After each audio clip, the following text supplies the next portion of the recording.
Olá, pessoal. Meu nome é Júlia Bueno e hoje aqui pelo Manifesto Bar eu vou entrevistar o KK Down. Essa entrevista ela começou da forma como a gente sempre costuma fazer. Eu fiz as perguntas e aí eu traduzia simultaneamente, mas a gente tinha pouco tempo. Então a gente tomou uma decisão estratégica de continuar as perguntas uma em sequência da outra, em inglês, e eu vou agora criar pequenos inserts a cada resposta dele, traduzindo o que ele disse. Então, tudo vai ser traduzido, não se preocupem. Espero que vocês gostem. É uma honra e um prazer enorme poder estar aqui representando o Brasil nessa entrevista tão importante para o rock. Oh my God, I am so excited and so pumped right now. It's a great honor to meet you. Thank you so much for taking the time to join me. It's a pleasure, Julia. It's a pleasure on my end as well. Well, my name's Julia. I'm representing Manifesto Bar and Lokaos rock show today.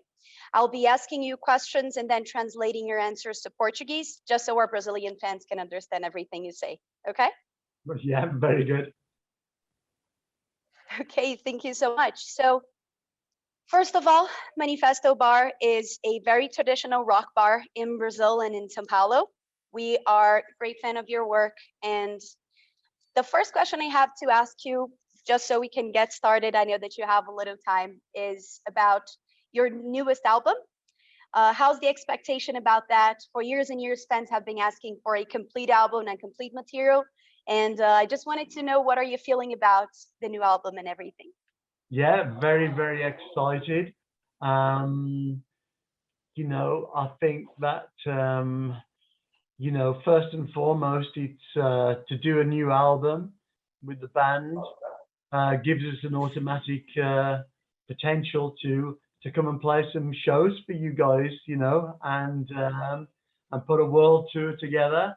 And at the end of the day, that's what it's all about, because that's what we do, and that's what we love so much. So yeah, at last the album is going to be released today, tomorrow, and yeah, very, very exciting times for us all. Okay, thank you for that. We're also very excited, especially about the tour, because we have been wanting and needing so much live music, live encounters, especially with COVID and everything that's happening. So that gives us a lot of hope and a lot of incentive to keep going, right?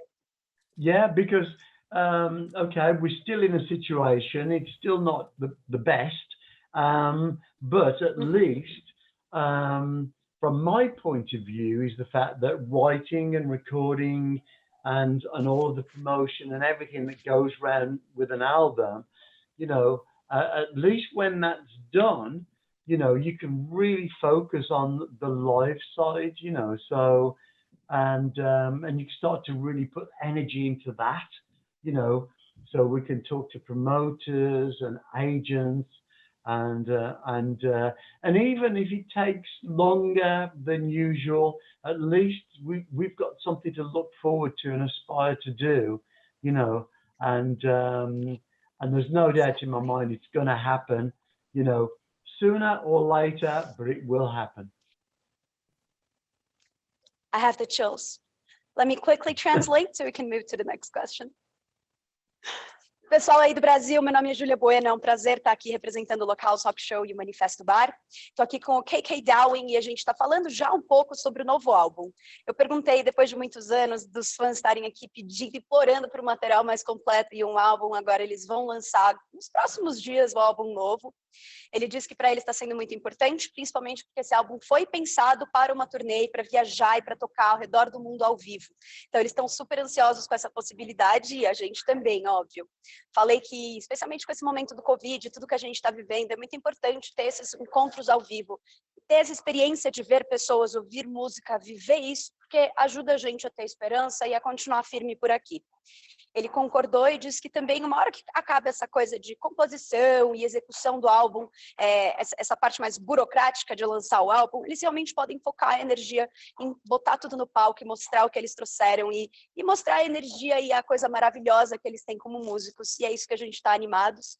Mesmo que demore um pouquinho, que seja um pouco mais complicado do que sempre foi, pensar que podemos ter uma turnê mundial, que eles podem vir para o Brasil é uma coisa muito gostosa e muito reconfortante, que a gente se anima para continuar e seguir em frente. Para a próxima pergunta, e já traduzo para vocês.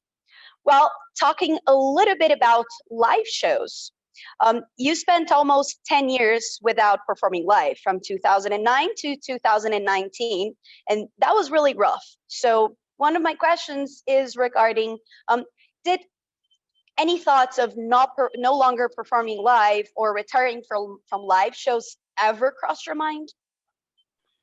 I think that it did, because I was always very reluctant to want to do anything outside or on my own, other than Judas Priest, because I'd given my whole life, from a teenager, and I was very dedicated and loyal.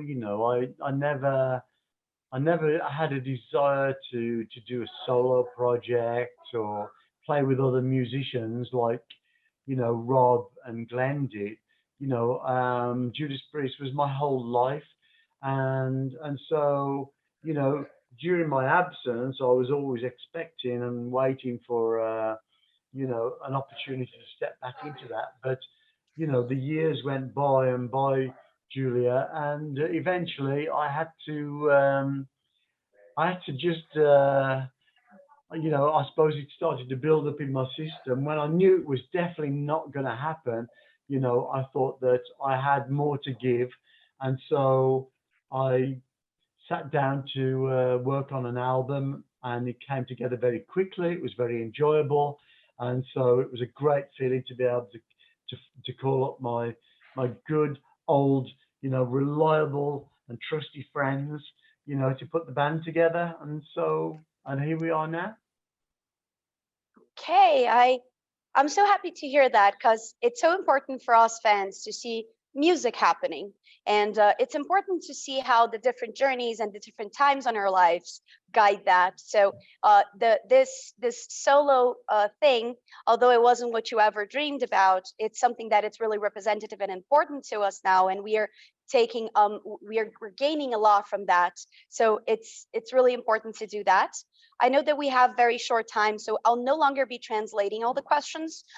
Bom, perguntei para ele se, depois de ter passado quase 10 anos sem tocar ao vivo, entre 2009 e 2019, se passou pela cabeça dele que talvez se aposentar dos shows ao vivo, talvez não fazer mais música ao vivo. E ele disse que sim, porque ele sempre foi muito relutante de fazer qualquer coisa sozinho, além do Judas. Ele dedicou a vida toda dele, desde jovem, e ele sempre foi uma pessoa muito leal. Então, ele nunca precisou ou pensou em fazer uma coisa, um projeto solo, assim como tinha rolado com o Rob e com o Glenn. O Judas Priest era realmente a vida dele, e durante o tempo que ele ficou esperando ser chamado de volta, que a banda tinha decidido parar, todo mundo foi avisado, a imprensa foi avisada, e eles retomaram sem o KK. Então ele disse que ficou durante alguns anos esperando ser chamado de volta, viu que não ia rolar, e eventualmente ele percebeu isso e pensou, eu tenho mais a oferecer para a música, eu tenho mais a oferecer para o rock, eu não gostaria de parar por aqui. Então ele sentou, pensou em produzir um álbum, viu que a inspiração estava rolando e que foi uma coisa que veio natural para ele escrever várias músicas e fazer realmente um álbum. E foi uma delícia poder fazer isso e criar de novo, e se inspirar e criar música. Chamar os amigos que ele pode confiar, os amigos que estão com eles há anos, e montar uma banda nova para rolar. Let us talk a little bit about working with Tim Ripper again. How was that? How did you feel about that? Tell us a little bit more. Yeah, it was actually really quite nostalgic, when Ripper flew over and started to put the vocals down. It was kind of, turning the clock back, to the mid-90s. And it was a good feeling, you see, Julie, because the thing is, even though I was kind of setting sail on my own, I kind of felt that I was on my own because I wasn't with the guys, that I've been with, but I was like with Ripper, and it was very comforting, really. It's unfortunate that Les Binks, obviously, who played with us and did albums with us in the late 70s, he wasn't able to do it, but he's going to play live with us. He's going to special guest with us, so that's terrific. And as many shows as he possibly can. Brazil shows, please. Yeah, it was. I don't know. I can't promise that he's going to go everywhere, but he's definitely going to be on some shows, and he's very much looking forward to doing that. And so, yeah, but now I'm actually doing this project, and I'm back again and producing music. It's a great feeling to be able to do that, because I'm very proud, obviously, of this style of music, and and I want to produce it to the world, to show that it is possible to continue to write songs like this, you know, and to play and perform like this, and and hopefully it will inspire lots of musicians all around the world to also want to be able to do this, to keep this wonderful music, strong and powerful, and we'll be able to take it into the future for a long time to come. I totally agree with you, and I can bet it does inspire a lot of people.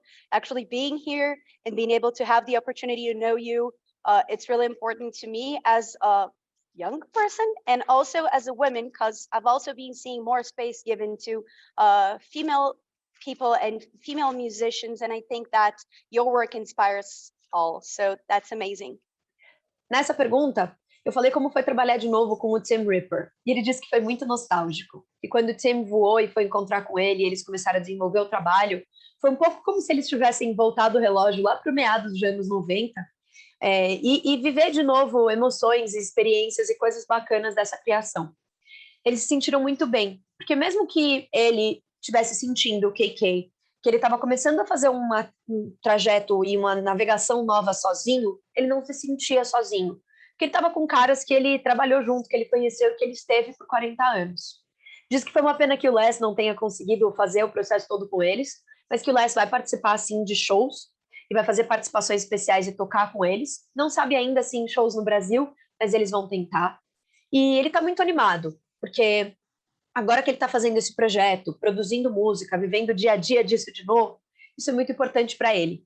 Ele é um grande admirador e tem muito orgulho do estilo de música que eles produzem, dessa vertente de rock que é tão importante, tão bacana e tem tanta força, e que para ele é muito importante mostrar ao mundo que ainda dá para fazer música assim, que ainda dá para tocar assim, e inspirar os músicos, os roqueiros e as pessoas que estão criando música hoje a manter esse estilo de música forte e poderoso e levar ele por muitos anos ainda, esperando até as próximas gerações.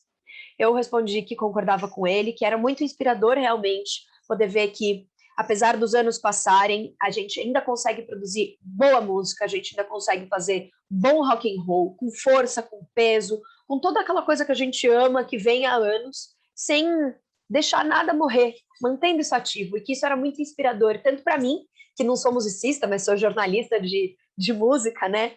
Poder estar ali, poder entrevistá-lo, estar ao vivo com ele, mesmo por uma tela de computador, e também para os musicistas que estão aí desenvolvendo música, criando e construindo. Moving to the next question, I'd like to know a little bit more about how you came up with the band name. Was it an homage to Judas Priest? Was it a provocation? Because there's a lot of talk about that. Yeah, no, quite simply, I can tell you the story, really. When I was a young teenager in the 60s, basically, the band did exist, and there came an opportunity. They were looking for a guitar player, and I auditioned for the band and didn't get the job because they wanted to play blues, and I wasn't a blues player. I kind of skipped that bit, and but yeah, a year later it came to fruition, and we put the band together, Judas Priest, with me in it, and I was so happy. I thought I'd won the lottery, and I embarked on a journey, this heavy metal journey, the evolution, because it didn't exist back then. And so I spent my whole life being a priest, and I was happy doing that. I wanted to be that, because music had become my religion and my salvation, and I was on that journey, and to basically that journey to create this music as a creator. So I feel very highly privileged and highly honored to have been a part of the evolution, not just to have witnessed it, to have been a part of it.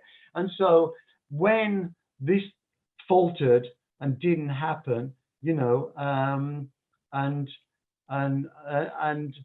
it was a very sad time for me, you know, but way back in 2010, we were all going to finish the band. We were all going to retire. You know, I have all of the emails and the press statements. That's what we were going to do. We were going to do the Epitaph tour, which was the end. But I didn't feel as though I wanted to do the farewell tour, you know. But at that point, I didn't realize they were going to carry on for another 10 years. You know, that was all new to me. And so it fell apart. But so I felt justifiably that I should have been able to step back when there was an opportunity for the band, but they shut me out. And so I thought, right, if I'm going to continue, I'm not just going to start with everything new, a new sound, new guitars, new amplifiers, a new KK, you know, everything new. It's too late for me to change. I am a priest, and there's guys in the band playing my songs, calling themselves a priest, you know, which is fine.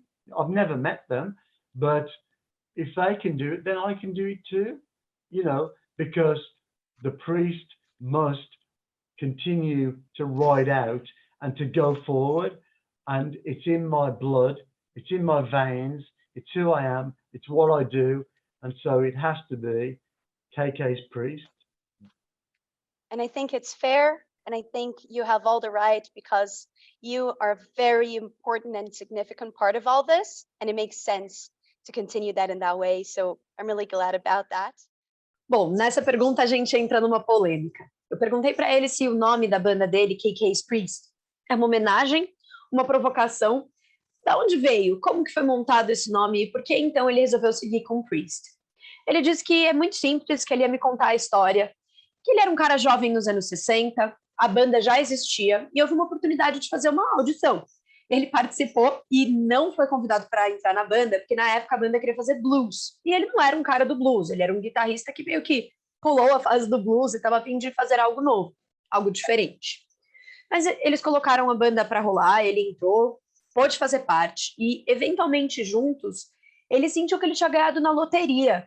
Ele entrou e participou da evolução e do desenvolvimento do heavy metal, que era um estilo de música que até então não existia. Que a vida toda ele passou sendo um priest, que ele era feliz, música foi a religião e a salvação dele. E ele estava nessa jornada para criar música. Como criador mesmo, ele se sentia muito privilegiado, porque ele não só tinha visto isso tudo acontecer, ou vivido isso, mas ele também tinha participado ativamente do processo criativo do heavy metal no mundo. Foi um momento muito difícil para ele quando tudo aconteceu o que aconteceu com a banda, 10 anos atrás. Eles tinham todos concordado em encerrar a banda. Eles tinham todas as comunicações, todos os e-mails, tudo para a imprensa. E realmente tinha sido uma decisão de se aposentar e de terminar a banda, depois fazer um epitáfio e encerrar por aí. Só que ele sentiu que ele não queria fazer a farewell tour naquele momento. Foi um momento muito difícil para ele. Claro que nessa época ele não sabia que os caras iam continuar tocando por mais 10 anos. Mas foi bem difícil para ele, porque ele sentiu que se a banda fosse realmente continuar e voltar e ter uma oportunidade de retomar o trabalho, que ele seria convidado para fazer parte disso, mas não foi exatamente isso que rolou. Então ele pensou assim, se eu for começar do zero, não vai dar. Não vou começar do zero com guitarra nova, amplificador novo, uma nova pessoa. Sou um cara mais velho, tô aqui há 40 anos, eu sou quem eu sou, o heavy metal e o priest tá no meu DNA, é parte de quem eu sou. Então, se os caras da banda hoje, que ele nunca conheceu, que estão no Judas Priest, estão tocando as músicas dele, se chamando de priests, ele, que foi um dos caras que ajudou a desenvolver isso, também tem o direito de tocar músicas de ser um priest.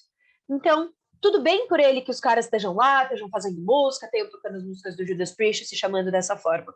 Mas ele não ia começar do zero. Aqui também ele ia trazer quem ele é, a força que ele tem, a inspiração e a carreira que ele construiu até hoje, e continuar, porque a preocupação dele é manter o legado do Priest vivo, manter o heavy metal vivo, evoluindo, porque é isso que está no sangue dele, é isso que ele faz e é isso que ele acredita. I know we only have a couple more minutes, so I'd like to ask about 2 questions. One about your book, which I'm finishing to read by tonight, and another one about one of my favorite albums, which is Painkiller. That album brought a whole new sonority to Judas Priest. And I'd like to know a little bit more about that transition. Was the composition different? Did any specific bands or guitarists inspire that change in you? Or did you just feel like you were evolving and growing as a musician and that your music had to evolve with you? Yeah. Yeah, as I say, my whole life and my legacy, and I think it's fair to say that without any of us, in Judas Priest, the Painkillers, the Turbo, the Screaming for Vengeance, it would all not be the same. It would be different, without me there, it wouldn't have been the same. Maybe it would have been great, but it wouldn't have been the same, And so, that legacy, I wanted everything to continue and to carry on.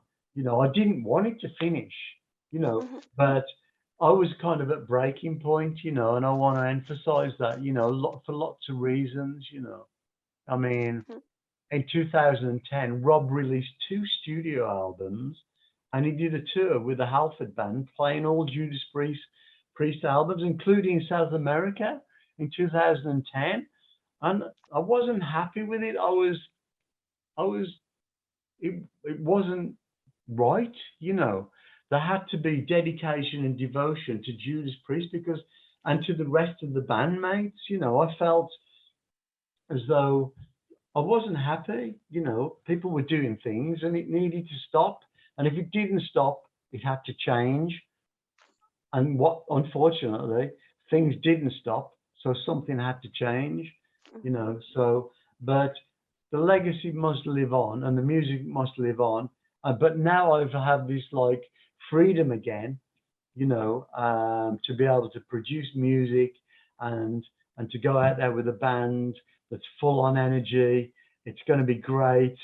Can't wait to do all the shows, so we must because the thing is, I felt something had died, something finished, When we all said that we were going to finish the band, for me, it did finish, It was the end of an era, and the guys are doing great, and I wish them all the best. And by the way, I must say, it's very sad to hear about Richie, and we obviously we hope that he makes a very quick and speedy recovery, to get back out there. So I wish the guys all the best in the world, but it's different. Obviously, there was an era, and it was a long 40 years or so, and that's etched in stone. But I'm going to pick it up and I'm going to move forward in the way that I do things, and I'm very much hoping that that we can be successful enough to come and play some killer shows for you guys. You will, and I'll be on the front row. And it will be great because me, Ripper, AJ, Tony, and Sean, we're going to be there, rocking out, playing these songs for you, and metal will be bigger than ever, because KK's Priest, we're going to push forward and keep that dream alive. Yeah, keep the dream alive, yeah. Bom, nessa pergunta eu falei que queria saber um pouco mais sobre o Painkiller, que é um dos meus álbuns preferidos, queria saber um pouco mais sobre o que inspirou, como foi essa transformação no som do Judas Priest e quais foram algumas referências que ele teve. Ele disse que a vida toda, o legado dele era isso, que a banda, sem qualquer um dos integrantes, não teria sido a mesma, sem qualquer um dos álbuns, não teria sido a mesma. Por exemplo, se ele não tivesse estado na banda, talvez a banda fosse incrível, mas não seria a mesma. Que ele queria ter continuado, ele não queria que tudo tivesse acabado, mas que eles estavam mesmo num momento de ruptura muito difícil. Em 2010, o Rob lançou 2 álbuns de estúdio, ele fez uma turnê, inclusive na América Latina, tocando todas as músicas do Judas Priest, e que isso não deixou o KK muito feliz. Ele sentia que tinha faltado um pouco de dedicação e devoção, tanto à banda quanto às outras pessoas que tinham feito parte disso. Então ele não estava muito feliz. E que ele sentia que ou aquilo que estava acontecendo precisava parar, ou precisava se transformar. Infelizmente, como não parou, uma mudança precisava acontecer, e foi assim que ele desenvolveu o projeto solo dele. Mas o legado, ele deve existir, a música tem que existir, o importante é manter o metal vivo. E que agora que ele, KK, é livre para criar e para ter uma banda cheia de energia, que está começando e criando e se desenvolvendo nesse momento, é muito importante, muito incrível para ele estar vivendo isso. Porque naquela época ele sentiu que algo tinha morrido. Quando todo mundo conversou, ele falou, vamos encerrar o Judas Priest. Para ele estava encerrando um ciclo, encerrando uma era, encerrando 40 anos de um trabalho. E que naquele momento aquilo para ele tinha encerrado, mesmo que não tivesse encerrado a longo prazo. Mas que ele deseja tudo de bom aos colegas dele do Judas, que ele deseja, inclusive, ficou muito chateado de saber o que está rolando com o Rich, que ele espera que ele se recupere rápido para poder estar de volta, para poder continuar fazendo música, e que hoje as coisas são diferentes. Foram 40 longos anos, foi uma era, e isso não dá para mudar. Mas que agora ele vai continuar do jeito que ele acredita, do jeito que ele é, e ele está ansioso para ver se o pessoal aqui também vai curtir, também vai entrar na onda com ele, se eles vão poder, inclusive, vir para o Brasil para fazer turnê aqui, porque se depender deles, o metal vai ser maior do que nunca, e os KK Priests vai botar para cima e manter o sonho vivo. Que é isso que a gente está preocupado, né? Que é isso que a gente precisa, bons músicos fazendo boa música. Last question, so I'll let you go. I love the part in your book when you mentioned that Julio Iglesias gave his son the Ferrari because he didn't like that. It was super fun. But my actual question is talking about your book. I loved, by the way, everything that I have read so far. Was it hard to put all those memories out? And did you regret anything that you said or didn't say? Yeah, I think that, it was very emotional, really. And like I said, there's lots of things I didn't really go into too much detail, on the book, because otherwise the book you'd still be reading it next year, But yeah, especially about my childhood and the dream and growing up, and it was so tough, but I wanted to give everybody inspiration, because so many people, youngsters, go through oppressions in so many different ways, whether it's in the family home or at school or at work or at college or whatever it is. But yeah, hanging in there, but if like me, you can find something that's so important in your life, it will help you. So that was very important. And I wanted for the fans to get to know me a little bit better, because people know of me and they see me from a distance, but to have that bit more intimacy, so that was important to me in the book. When I was doing that, I never realized that I would be out playing again, but I will be. So hopefully I'll be down there in South America, Brazil, signing the book for everybody, and It's going to be great again. We get to meet again. So I'd like to thank everyone for their patience, for being patient with me. But as we just said, the future's going to be, things are going to get better, and we'll move forward from here. Bom, nessa pergunta final, eu comentei uma parte do livro dele que eu gostei especialmente, que é uma parte que o Julio Iglesias ganha uma Ferrari, ele dá uma volta no quarteirão e fala assim, não gostei, vou dar pro meu filho, foda-se. Mas entrei na pergunta mesmo. Falei para ele, cara, tem alguma coisa que você se arrepende de ter dito ou não dito no seu livro? E ele disse que para ele escrever o livro foi uma coisa muito emotiva, que muita coisa ele não colocou no livro, muitos detalhes, porque senão ficaria muito longo, ia ser um livro deste tamanho, mas que o que ele queria passar mesmo era a mensagem de onde ele veio, como ele foi o desenvolvimento e o crescimento dele, as dificuldades que ele passou, para inspirar pessoas, para inspirar jovens. Porque a gente sabe que existem diferentes tipos de opressão que a gente pode sofrer quando a gente é jovem, seja pela sociedade, seja pelo trabalho, pela escola, pela família, e que ele queria manter uma esperança viva nas pessoas, queria que as pessoas entendessem que você pode encontrar algo que seja tão importante, tão significativo na sua vida, como ele encontrou a música e o Judas Priest, que isso vai te ajudar a lidar com as adversidades que vão acontecer. Essa era a mensagem que ele queria passar no livro. E que também no livro ele queria que as pessoas pudessem conhecer ele um pouco melhor, criar um pouco de intimidade. Porque a gente sabe dele, a gente vê ele a uma certa distância, mas a gente nunca ouviu o lado dele das coisas, não conhece ele pessoalmente tão bem. Então ele queria que os fãs pudessem conhecer ele, saber dele. E que, na época que ele escreveu o livro, ele não sabia ainda que ele ia fazer shows e que ele ia voltar a tocar, mas agora que ele vai, ele está ansioso para isso acontecer, ansioso para poder vir para o Brasil, para assinar os nossos livros, e agradeceu muito a paciência dos fãs que esperaram todos esses anos, e que agora ele está de volta, ele está muito feliz, o futuro vai ser incrível, e a gente vai sair deste lugar que estamos vivendo, que para a humanidade, né, está tão difícil, para um momento mais bacana e para mais esperança, mais criatividade, mais emoção. Yes, definitely. Thank you so much for your time. It's an honor and a privilege to be here. I'm shaking a little bit. That's why the camera is moving. And it's amazing to be here representing Brazil, representing Manifesto Bar and Lokaos Rock Show. Thank you so much. Please come to Brazil. I'd love to meet in person. I'll be there with my book in the front row of every show, and you're going to see me. Thank you so much. It's amazing.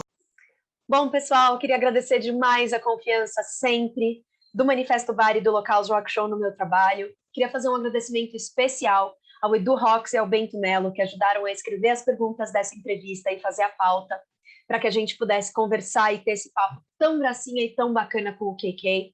É uma honra inenarrável poder estar aqui, representar o Brasil, representar o rock, representar o jornalismo do rock. Então, é um prazer sempre. Espero que seja a primeira de muitos encontros que vamos ter com o KK. E fiquem aí. Long live rock and roll, vamos nessa. Um prazer. Tchau, tchau.